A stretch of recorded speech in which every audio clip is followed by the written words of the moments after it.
नमस्कार दोस्तों, धर्म रहस्य चैनल में आप सभी का एक बार फिर से स्वागत है। आज हम श्री दुर्गा सप्तशती के तीसरे अध्याय के विषय में प्राप्त करेंगे और इस अध्याय में हम लोग सेनापतियों सहित महिषासुर के वध की कथा को जानेंगे और इसके आध्यात्मिक अर्थ को भी समझेंगे। तो जैसा कि इस अध्याय के प्रारंभ होते ही ध्यान आता है जो कि इस प्रकार से है। ओम उद्यानु सहस्त्रम कांतिम अरणम सोमो शिरोमालिकम रक्तलिप्त पयोधरम जपटिम विद्याम भीर्तिम वरम हस्तावजय धरतिम नेत्रम मिलित सद्वदार मंत्रं श्रियम देवी वद्दहिमांसुम रत्न मुकुटम वंदिरविंद स्थिताम। माता का ध्यान किया जाता है और उसका जो अर्थ है वो इस प्रकार से है कि माँ जगदम्बा के श्री अंगों की कांति उदय काल के सहस्त्रों सूर्यों के समान है, अर्थात माँ का जो अंग की कांति जो लाइटनिंग उससे निकल रही है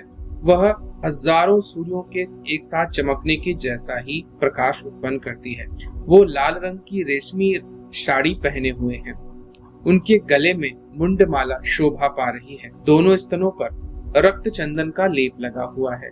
वे अपने कर कमलों में जपमालिका, विद्या, अभय और वर नामक मुद्राएं धारण करती हैं। 3 नेत्रों से शोभित मुखारबिंद बड़ी शोभायमान हो रही है। उनके मस्तक पर चंद्रमा के साथ रत्नमय मुकुट बंधा हुआ है तथा वे कमल के आसन पर विराजमान। ऐसी देवी को मैं भक्ति पूर्वक प्रणाम करता हूँ। आप लोगों को ये जो उद्यान किया जा रहा है यहाँ पर, इसके विषय में जानकारी अवश्य होनी चाहिए कि माता का जो ये ध्यान है यह माँ के किस स्वरूप का ध्यान हो रहा है। असल में यह स्वरूप है माता का त्रिपुर भैरवी स्वरूप। इस स्वरूप के माध्यम से ही माता नष्ट कर देती है किसी भी शक्ति को, इसीलिए माता के त्रिपुर भैरवी स्वरूप का यहाँ पर ध्यान किया जाता है, जिनका प्रकाश सहस्त्रों सूर्य यानी 1000 सूर्य जहाँ उग जाए एक साथ उतना प्रकाश उत्पन्न होता है। लाल रंग की रेशमी कलर की साड़ी वो पहने हुए हैं और जो वस्त्र पहनकर गुरु दीक्षा ली जाती है और आपको पूजन करना चाहिए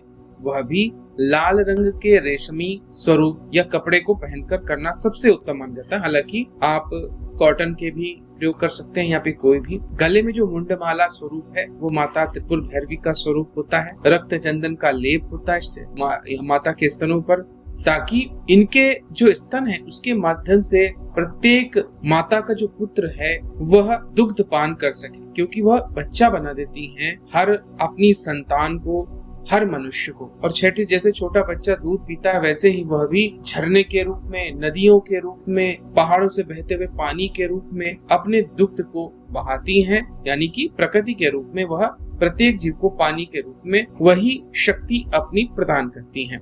उनके कर कमलों में जपमालिका यानी कि जिससे मंत्र जाप किया जाता है, विद्या और अभय नामक मुद्राएं, वर नामक मुद्रा यानी कि आपको वरदान देने की शोभा देने वाली, यह स्वरूप जो है इनका दिखाई पड़ता है। रत्नमय मुकुट इनके सिर पे होता है, कमल के आसन पर विराजमान। ऐसी माता स्वरूप में नजर आती है। अब मेधा ऋषि कहते हैं, दैत्यों की सेना को इस प्रकार तहस नहस होते देखकर महादैत्य सेनापति चिक्षुर क्रोध में भरकर अंबिका देवी से युद्ध करने के लिए आगे बढ़ा।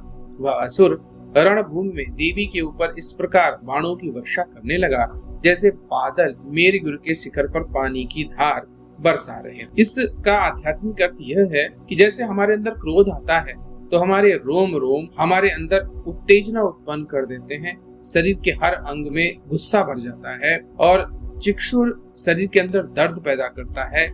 वो मानसिक दर्द होता है जो क्रोध के कारण जागृत होता है और शरीर के ऊपर सभी चीजों में, प्रत्येक रोम रोम में भी जो है क्रोध आ जाता है और हल्का सा पसीना भी आता है, जो कि शुरुआत में दिखाई नहीं पड़ता है। ठीक वैसे ही जैसे कि वो इतने सारे अपने बाण छोड़ रहा है माता के ऊपर कि वहां बाणों की ही वर्षा शुरू हो गई, जैसे पहाड़ पर वर्षा शुरू होती है।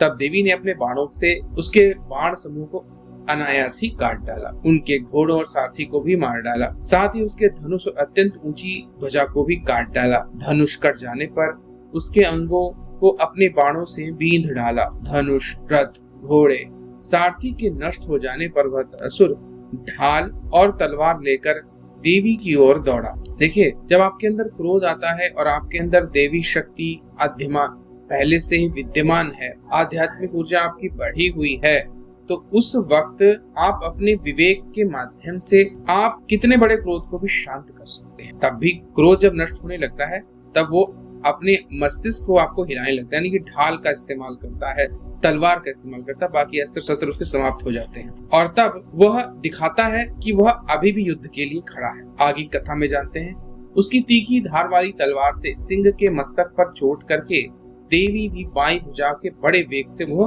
प्रहार किया। राजन देवी की बाह पर पहुंचते ही वह तलवार टूट गई। फिर तो क्रोध से लाल आंखें करके उस राक्षस ने शूल अपने हाथ में लिया और उसे उस महादैत्य ने भगवती भद्रकाली के ऊपर चला दिया। वह शूल आकाश से गिरते हुए सूर्यमंडल की भांति अपने तेज से प्रज्वलित हो उठा। उस शूल को अपनी ओर आते देख देवी ने भी शूल का प्रहार किया, जिससे राक्षस के शूल के सैकड़ों टुकड़े हो गए।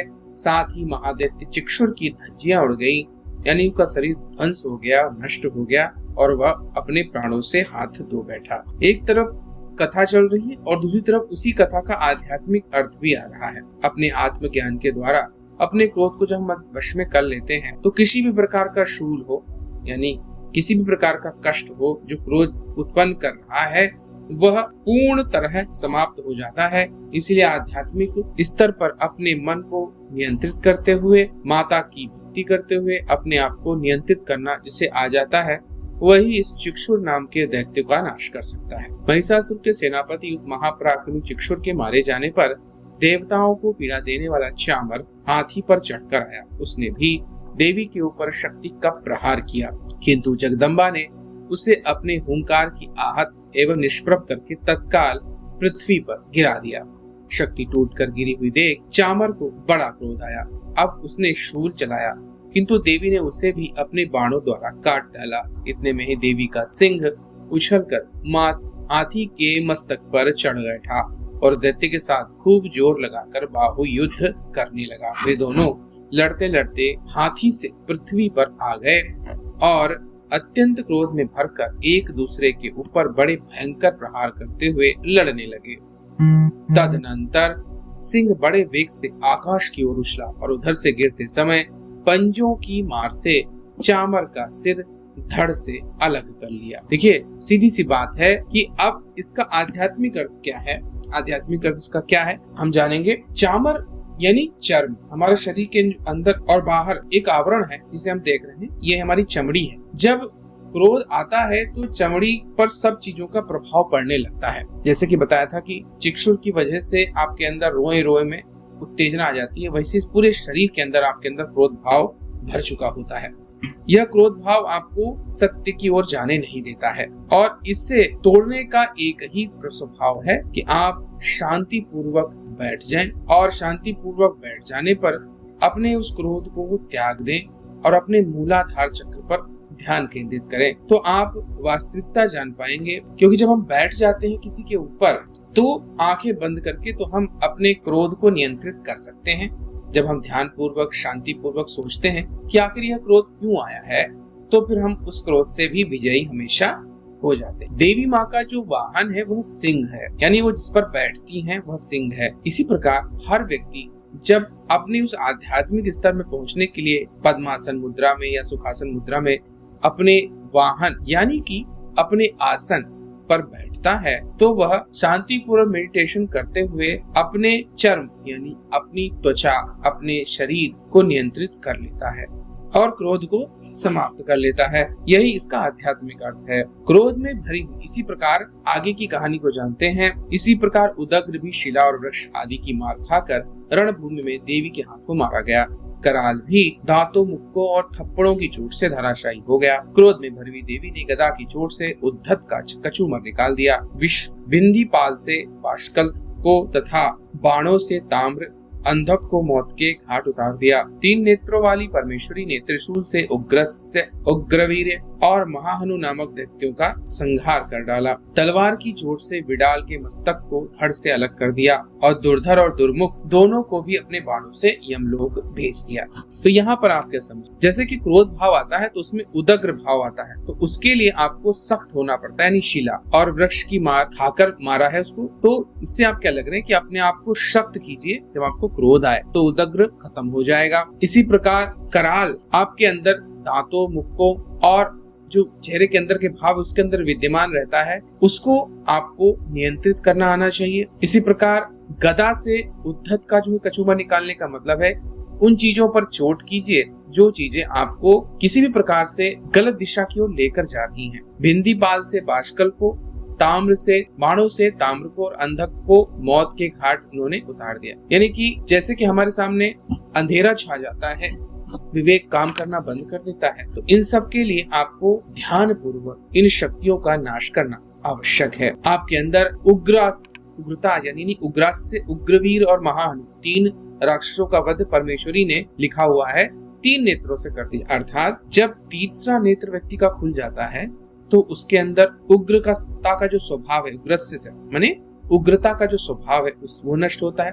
उग्रवीर अर्थात शरीर में अगर आपके वीर उत्पन्न होने वाला है जिसकी वजह से आपका नाश होगा, उसको समाप्त करता है। महाहनु अर्थात आपके अंदर जो मुंह से गलत शब्द निकलने की बातें वो भी समाप्त हो जाती हैं। यह सिर्फ ज्ञान नेत्र वाले से ही संभव है। इसी प्रकार तलवार की चोट से बिडाल के मस्तक को धड़ से अलग कर दिया। अर्थात आप जो भी आपको जल्दी जल्दी चीजें आपके ऊपर हासिल हो रही हैं, आपके ऊपर आ रही हैं, उनको आपको काट गिराना है, उसके मस्तक को भी काट देना है। क्योंकि आपके अंदर ये जितने भी भाव आ रहे हैं ये सब उनके मस्तिष्क के भाव हैं, उन शत्रुओं के, और उनको नष्ट करने के लिए आपको उन्हें वहीं से समाप्त करना होगा। यानी धड़ से अलग करने का मतलब है कि आपको अपने गले पर नियंत्रण रखना होगा। अगर आप किसी से क्रोधित हो रहे हैं तो आपको उसको कुछ बोलना नहीं है गलत। अगर आप कुछ बोल देंगे तो फिर वह और ज्यादा उत्पन्न हो जाएगा। इसी प्रकार दुर्धर और दुर्मुख इन दोनों को बाणों से यमलोक भेज दिया। दुर्धर और दुर्मुख दोनों का मतलब यही है कि आपके अंदर जो चेहरा है आपका, वहीं से आपके गुस्सा, आपका मुंह बेकार हो जाता है, आपको गुस्सा आ जाता है, आपका चेहरा बिगड़ जाता है। इन सबको नियंत्रित करना है आपको और इन्हें आपको समाप्त कर देना है। क्योंकि क्रोध के इतने सारे स्वरूप यहाँ पर हमें देखने को मिल रहे हैं जो महिषासुर के रूप में है। इसी प्रकार अपनी सेना का संहार होता देख महिषासुर ने भैंसे का रूप धारण करके देवी के गरुड़ों को त्रास देना आरंभ किया। किन्हीं को थूथन से मारकर, किन्हीं के ऊपर खुरों का प्रहार करके, किन्हीं को पूंछ से चोट पहुंचाकर, कुछ को सींगों से विदीर्ण करके, कुछ गणों को वेग से, किन्हीं को सिंहनाद से, कुछ को चक्कर देकर और कितनों को निश्वास वायु के झोंके से धराशाही कर दिया। इस प्रकार गणों की सेना को गिराकर वह असुर महादेवी के सिंह को मारने के लिए झपटा। इससे जगदम्बा को बड़ा क्रोध हुआ। उधर महापराक्रमी महिषासुर भी क्रोध में भरकर धरती को खुरों से खोदने लगा और अपने सींगों से ऊंचे ऊंचे पर्वतों को उठाकर फेंकने लगा और गरजने लगा। उसके वेग से चक्कर देने के कारण पृथ्वी क्षुब्ध होकर फटने लगी और उसकी पूंछ से टकराकर समुद्र सब ओरों से धरती को डुबोने लगा। अब देखिए, जब जो आपका क्रोध भाव महिषासुर स्वरूप है, वह क्रोध तत्व जब देखता है कि आप हर प्रकार से उसके जो दूसरे स्वभाव यानी आपकी चर्म हो गई, आपके रोए हो गए, आपका मूढ़ स्वभाव हो गया, आपका बुरा मुख हो गया इत्यादि विभिन्न जितने भी क्रोध के अन्य भाव प्रकट होते हैं जो उसके सेवक हैं, वो सब आपने समाप्त कर दिए हैं। तब महिषासुर को बड़ा क्रोध आ जाए और महिषासुर रूपी क्रोध जो है आपका वह जागृत होता है, तो वह आपके हर तत्व को त्रास देना प्रारंभ करता है। यानी कि क्रोध अंदर से आपको तोड़ने की कोशिश करता है। उन चीजों पे, आपके विवेक पे हमला करता है, आपकी अन्य स्वभाव पे हमला करता है, आपकी बुद्धि पर हमला करता है। कोशिश वो लगातार करता है। जैसे कि यहाँ पर बताया गया कि किसी को उसने थूथन से मारा, किसी के ऊपर खुरों का प्रहार किया, किसी से चोट से जो है पूंछ से चोट मारी, कुछ को सींगों से मारा। तो ये क्या है, और कुछ को जो है निश्वास वायु के झोंकों से धराशायी कर दिया। जब क्रोध करते हैं आप तो नाक से भी आपके वायु निकलती है, क्रोधित वायु जिसे कहा जाता है। इसी प्रकार वो सिंह को भी मारने दौड़ा। आप देखिए, आपको कभी अगर आप अपने मेडिटेशन में जाते हैं अपने क्रोध को समाप्त करने के लिए, तो भी क्रोध भाव बड़ी देर तक आपके अंदर विद्यमान रहता है और कोशिश करता है कि आप के जो मूलाधार चक्र है उसको ना वो जागृत होने दे। तो यहाँ पर हम सभी ओर से देख रहे हैं कि महिषासुर रूपी क्रोध जो है आपको किस प्रकार से अपने नियंत्रण में ले रहा है। हिलते हुए सींगों आघात से विदीर्ण होकर बादलों के टुकड़े टुकड़े उसके श्वास की प्रचंड वायु के वेग से उड़े हुए सैकड़ों पर्वत आकाश से गिरने लगे। इस प्रकार क्रोध में भरे हुए उस महादैत्य को अपनी ओर आते देख चंडिका ने वध करने के लिए महान क्रोध किया। उन्होंने पाश फेंक कर उस महान असुर को बांध लिया। उस महासंग्राम में बन जाने पर उसने भैंसे का रूप त्याग दिया और तत्काल सिंह के रूप में प्रकट हो गया। उस अवस्था में जगदम्बा जो ही उसका मस्तक काटने के लिए उद्यत हुई, तो ही वह खड्ग रूपी पुरुष के रूप में दिखाई देने लगा। तब देवी ने तुरंत ही बाणों से उससे ढाल और तलवार के साथ पुरुष को भी बींध डाला। फिर वह गजराज के रूप में परिणित हो गया। तब अपनी सूंड से विशाल देवी के सिंह को खींचने और गर्जने लगा। यहाँ पर भी वही अर्थ है, जब आप क्रोध को पूरी तरह दबाने की कोशिश करते हैं तो क्रोध अपने रूप स्वरूप बदलने लगता है। क्रोधी व्यक्ति अपने अलग अलग भावों से, अलग अलग स्वभाव से, अलग अलग ज्ञान के माध्यम से अलग अलग स्वरूप प्रकट करता है। कोई भी क्रोधी व्यक्ति आप देखिएगा, अगर वो सीधा आपका प्रत्युत्तर नहीं दे रहा है तो वो अपनी बातों से आपको प्रत्युत्तर देगा, अपनी आंखों से प्रत्युत्तर देगा, अपने स्वभाव या बैठने उठने कार्य करने के तरीके से आपको जो है उत्तर देगा, लेकिन वो उत्तर अवश्य देगा। और यहाँ तक कि आखिरी में जब लाइन लिखी हुई है कि वह माता के सिंग को भी वो पकड़ने लगता है, यानी कि वो मेडिटेशन को भी रोकने की कोशिश पूरी तरह करता है, मन आपका भटकने लगता है, तब भी आपको ध्यान पूर्वक लगे रहना है और माता को समर्पित करते हुए जीवन को आगे बढ़ते हुए उस आध्यात्मिक तत्व को अपने अंदर डालना है, तभी क्रोध शांत हो सकता है। कहते हैं आगे की कथा में सूंड से देवी के विशाल सिंह को वो खींचने और गर्जने लगा। खींचते समय देवी ने तलवार से उसकी सूंड काट डाली। तब उस महादैत्य ने पुनः भैंसे का शरीर धारण करके पहले की भांति चराचर प्राणियों सहित तीनों लोगों को व्याकुल करने लगा। तब क्रोध में भरी हुई जगन माता चंडिका बारंबार उत्तम मधु का पान करते हुए लाल आंखें करके हंसने लगी। उधर वह बल और पराक्रम के मद से उत्पन्न हुआ राक्षस गर्जने लगा, सिंगों से चंडी के ऊपर पर्वतों को फेंकने लगा। उस समय देवी के बाणों के समूह से उसके फेंके हुए पर्वतों को चूर्ण करते हुए बोली।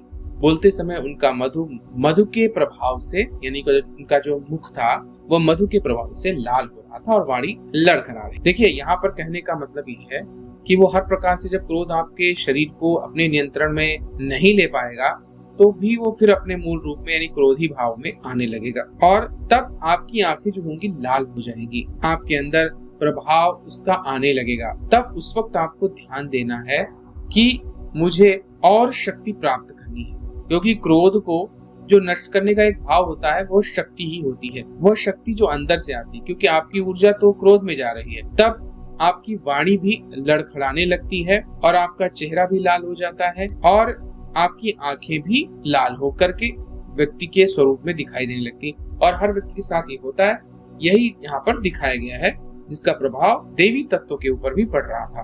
तब देवी ने कहा, ओ मूढ़, यानी हे मूर्ख, मैं जब तक मधु पीती हूँ तब तक तू क्षण भर के लिए खूब गर्ज ले। मेरे हाथों से तेरी यही मृत्यु हो जाने पर अब शीघ्र ही देवता भी गर्जना करेंगे। मतलब आप अपने विवेक से ये जान लीजिए कि आपको कुछ न कुछ जब क्रोध आए तो आपको कुछ पी लेना, जैसे कि आप ठंडा पानी पी लीजिए। मधु का मतलब यहाँ पर कुछ पीने से है, तो आपको अगर क्रोध आता है तो आपको कुछ न कुछ पीना चाहिए, जैसे ठंडा पानी, ठंडी चीजें। तो आप निश्चित रूप से शीघ्र ही उसको अपने नियंत्रण में ले लेंगे क्रोध को, क्योंकि अब उसकी मृत्यु होनी तय है। देवी भी तैयार है, आपके अंदर आध्यात्मिक ऊर्जा पहले से ही, और क्रोध को शांत करने के लिए आप मधु का पान कर लीजिए, यानी मीठा कुछ पान कर लीजिए। जब आप मीठा कुछ पिएंगे या खाएंगे तो आपके अंदर का जो क्रोध है वो समाप्त हो जाएगा। इसीलिए देवताओं ने भी देवी माँ को उस वक्त मधु अर्पित किया था, यानी शहद अर्पित किया था। शहद एक तरफ शक्ति देता है और दूसरी तरफ उसका स्वभाव जो मधुर होता है, यानी कि मीठा होता है, इसकी वजह से उनके अंदर क्रोध भाव समाप्त होकर ज्ञान भाव अधिक बढ़ेगा। ऋषि अर्थात मेधा ऋषि कहते हैं, यो कहकर देवी उछली और उस महादैत्य के ऊपर चढ़ गई। फिर अपने पैर से उसे दबाकर उन्होंने शूल से उसके कंठ पे आघात किया। उनके पैरों से दबा होने पर भी महिषासुर अपने मुख से दूसरे रूप में बाहर निकलने लगा। तभी आधे शरीर से वह बाहर निकल नहीं पाया था कि देवी ने अपने प्रभाव से उसका रूप आधा ही रोक दिया। आधा निकला होने पर भी वह महादैत्य देवी से युद्ध करने लगा। तब देवी ने एक बहुत बड़ी तलवार से उसका मस्तक काट गिराया। फिर तो हाहाकार करती हुई दैत्यों की सारी सेना भाग गई। संपूर्ण देवता प्रसन्न हो गए। देवताओं ने दिव्य महर्षियों के साथ दुर्गा देवी का स्तवन किया। गंधर्वराज गाने लगे, अप्सराएं नृत्य करने लगी। अब समझिए कि कैसे होगा महिषासुर का वध। महिषासुर का वध के लिए ऋषि कहते हैं, ऋषि मतलब मेधा ऋषि, अर्थात आपकी बुद्धि, आपका विवेक कहता है कि आपको क्या करना है।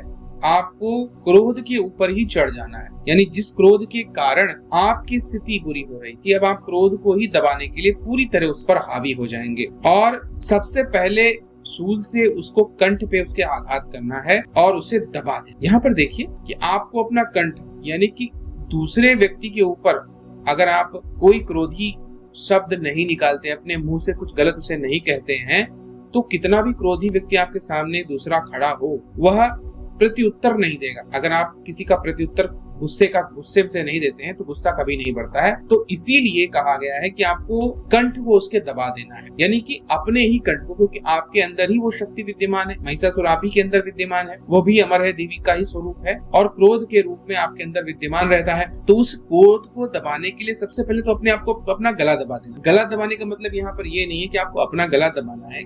यहाँ पे कहने का मतलब है आपको प्रत्युत्तर नहीं देना, अपने मुख से कुछ भी शब्द नहीं निकालना। अगर आपसे कोई लड़ने भी आता है, आपसे कोई क्रोधित है, आपको गलत शब्द कह रहा है, तो भी आप मीठा बात ही बोलेंगे। मधु खाने का भी मतलब वही था, ठंडा पानी पीने का भी मतलब वही था कि आपको क्रोध का उत्तर क्रोध से नहीं बल्कि प्रेम से देना है और क्रोध को पूरी तरह से दबा देना है, अपने पैरों के नीचे ले आना है उसे।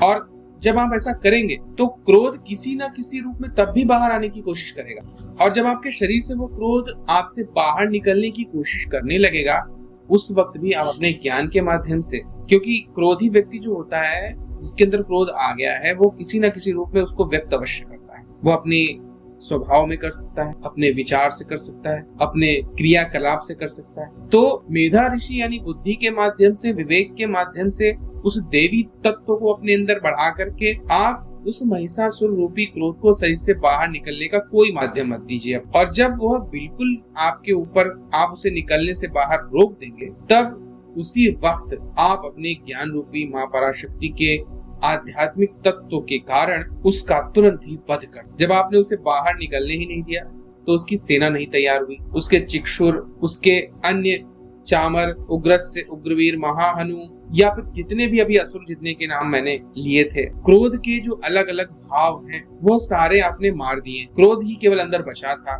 क्रोध को रोकने के लिए आपने अपने कंठ को रोक दिया। अब जब वो किसी और रूप में बाहर निकलने लगा तो भी आपने रोक दिया। अब इस प्रकार कर लेने पर और देवी तत्व को धारण कर मेधा ऋषि के माध्यम से आपने इस प्रकार उसका वध कर, और जैसे ही आप उसका वध कर देते हैं, पूरी तरह से क्रोध को आप जीत लेते हैं। और जब आपका क्रोध आप जीत लेते हैं तो आप जीवन में लगभग सभी चीजों को जीत लेते हैं, क्योंकि अब आपका किसी से युद्ध नहीं हो सकता। और जब आप युद्ध नहीं करेंगे तो आपकी जो आध्यात्मिक ऊर्जा है वो गलत चीजों में कभी खर्च होगी ही नहीं। और जब भी व्यक्ति की आध्यात्मिक ऊर्जा किसी भी प्रकार से गलत चीजों में खर्च नहीं होती है, चमत्कार होता है, देवता, ऋषि, मनुष्य सबके सब आपका स्तवन करने लगते हैं, क्योंकि वो दुर्गा देवी आपके ही रूप में तो उस वक्त मौजूद, अर्थात जिसने अपना क्रोध जीत लिया वह देवी माँ के स्वरूप को धारण करता है। और जिसने क्रोध को जीत लिया, उसका देवता हो, दिव्य महर्षि हो, गंधर्व हो, अप्सराएं हो, सब की सब शक्तियां उसके आगे नाचने लगती हैं, उसका स्तवन करने लगती हैं, उसका पूजन करने लगती हैं। और इस प्रकार क्रोध भाव से विजयी मनुष्य जीवन में हर प्रकार से जीत जाता है और दिव्य लोकों को प्राप्त करता है। अद्भुत शक्ति और सामर्थ्य उसकी बढ़ जाती है। यानी हर प्रकार से क्रोध को जीतने वाला स्वयं महाशक्तिशाली माता पराशक्ति के मूल स्वरूप की ओर बढ़ जाता है। तो आपने आज जाना कि एक तरफ कथा के माध्यम से जो कहानी घटित हो रही है, माता पराशक्ति के माध्यम से, माँ दुर्गा के माध्यम से, और त्रिपुर भैरवी स्वरूप में किस प्रकार से वह नाश कर रही हैं महिषासुर नाम के राक्षस का, क्रोध भाव का, वह सब कुछ आध्यात्मिक अर्थों में आपने समझा और इस कथा को श्रवण किया कि किस प्रकार माता जगदम्बा ने महिषासुर नाम के बहुत शक्तिशाली राक्षस को, जो कि त्रिदेवों को भी पराजित कर चुका था, उसको हरा दिया, जिसने समस्त त्रिलोकी को अपने अधिकार में रखा हुआ था, उसको नष्ट कर दिया। तो यह था आध्यात्मिक रहस्य माता पराशक्ति की प्रमुख पुस्तक श्री दुर्गा सप्तशती के तीसरे अध्याय का हिंदी अर्थ। अगर आपको यह वीडियो अच्छा लगा है तो लाइक करें, शेयर करें, सब्सक्राइब करें चैनल को। आप सभी का दिन मंगलमय हो। जय मां पराशक्ति। इसके अलावा जल्दी ही जितने भी जिला अध्यक्ष बना लिए गए हैं उन सभी का जूम मीटिंग के माध्यम से मार्गदर्शन किया जाएगा।